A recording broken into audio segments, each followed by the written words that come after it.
So, motherfuckers, yesterday was the last game of the match between Kasparov and Anand, the last 4 rounds. And in this video, I'm going to analyze the initial position of the last day. Then I'm going to make another videos analyzing the games. Okay, let's see the game. Here we look that we have the queen in the corner. So a specific thing. The let's more.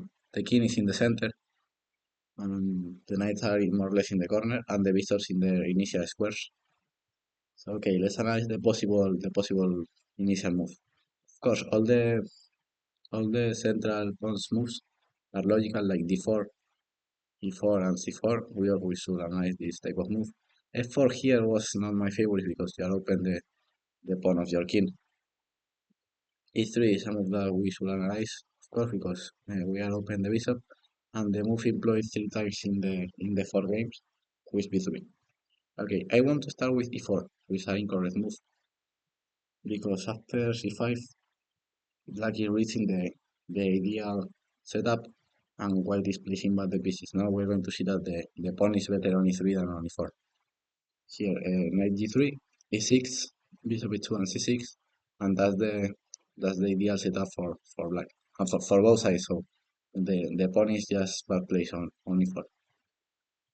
Because if you want to break on d4 now, you should play c3 followed by d4, and making this you are um, like blocking so much your queen. For a reason, e4 is a bad move because after c5 to break on d4, you should play, because knight f3 is not possible. If here you can play knight f3 followed by d4, e4 is okay. Now here it's like a Sicilian, where you cannot break on c4 and recapture with the knight because you have the knight on e1 instead of on e1, and you cannot break with c3 d4 because you are blocking your queen on e1. For the reason, c5 was a bad move. d4, sorry, was a bad move. d4 is a possibility. D5 logical response. The idea with d4 is that okay, you are blocking your queen, but at least you are avoiding the move c5. So black have no more choices, like normal choices. The only was d5 because you are blocking c5, and black should play with d5. Okay, symmetrical, so white have no problem with this. e3, 6, knight g3, knight c6, and here white have two plans, or b3 to break on c4, or just c4 DLD. This was an interesting way to play with white. Maybe yes, the d4 is not the best move for white position, but controls so much the black position. Other possible move was e3 because, okay, first I want to analyze the correct setup of the position with c4, c5, e3. Maybe black just play the same, 6, knight c3, knight c6, and here the breakthrough with d4. But that's the setup of pawn on c4, pawn on e3, and knight on c3. And now the idea was just d4. But here black have this response, take on d4, he takes on d5. Okay, here you can take DLD or just play bishop d3, because you cannot take because bishop takes a7, knight d6, take castle. Here black cannot develop to d6 because of rook d1, so for that reason he should play bishop e7, knight g3, and here maybe a3 stopping knight b4, because after knight queen b1 you have knight b4, so maybe first a3, bishop e6, and here knight c2, improving the knight, queen c8, queen b1, a6, and here you have some useful moves like rook f1, b4, or knight f5. But that's the correct white setup and both player setup. Pawn on c4, pawn on e3, knight on c3. Okay, this knight of course is going to gain to g3. But here d4 was good, but okay, you can play that too. And prepare the move before. Or just play d4 DLD. That's the white setup. For that reasons, e3 was useful too, of course. If d5, just transpose with d4, e6, and c4. Or knight g3 here and then c4. But what happens if black plays c5? Okay, of course we can play c4 and transpose, But here we have an additional idea. Was d4. Take, and d5. It's like a Caro-Kann exchange variation. And here the best move was like a punch with c4. Take and bishop takes, and this isolate pawn will give some special advantage for white. So the idea of with d3, e3 followed by d4 was interesting too. And now we're going to see the move who was played in the 3 games of the match. Who was in order Anand played c4, but in 3 games was played b3. Here, okay, black have two logical responses. The same with b6 or c5. They is more or less the same. For example, I see here this move d4. Take with a queen. Knight here and queen d3. Knight d6 and h4, h5, 24.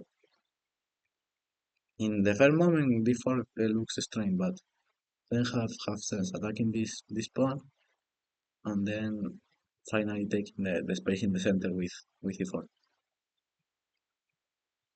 But okay, here c4 was the most logical response. Okay, I want to see what happened if black played without b6, because with b6 we're going to see later e6, e3, the typical setup like I told. Okay, of course always improve the knight. In freestyle chess, when the knights are in the corner, it used to be so useful to play knight g3, knight g6 fast, or knight a3, knight b6 in the other side in early moves. So I saw many times that always is going to be a good move to play like knight g3 or knight g6 when you have the knight into the corner.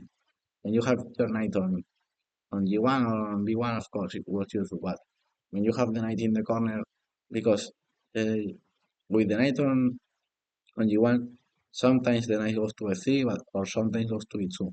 But with the knight on h1, it's completely sure that the knight is going to go to e3. So it's too rare that the knight goes to f2. f2 is a strange square for the knight in general in freestyle chess. In bishop b7, bishop b2, knight c6, knight c3, and yes, that's the typical setup for both sides. But okay, let's see what happened if black responds with the same b6. Here, Kasparov plays with f4, with a mistake. Kasparov played many games with f4 or with f5, but was so bad. The correct placement of the pieces was just c4, c5, knight g3, knight c6, and here e3, interesting, threatening d4. Black cannot stop with e5 because knight c3, taking the d5 square. If d5, we can simply take, and d4, or knight c3, but I like d4 here. And knight g6 was the good move. And here, the problem of d4 is that black can take, and d5. And here play e6 and bishop e2. So knight c3 was better, just completely symmetrical, e6, bishop e2, bishop e7, castle, and play this symmetrical position. And here the white bet move was knight h5, because this knight cannot be attacked here on h5, and it's putting some pressure on g7, and the queen is attacking g7 too when white moves the knights. So okay, that's my analysis of the initial position. I didn't comment so much thing, but because the position is more or less simple. You just to play with c4, b3, e3, knight c3, knight g3, and play d4. So now I'm going to analyze the 4 games of the last day. So let's see. Bye bye.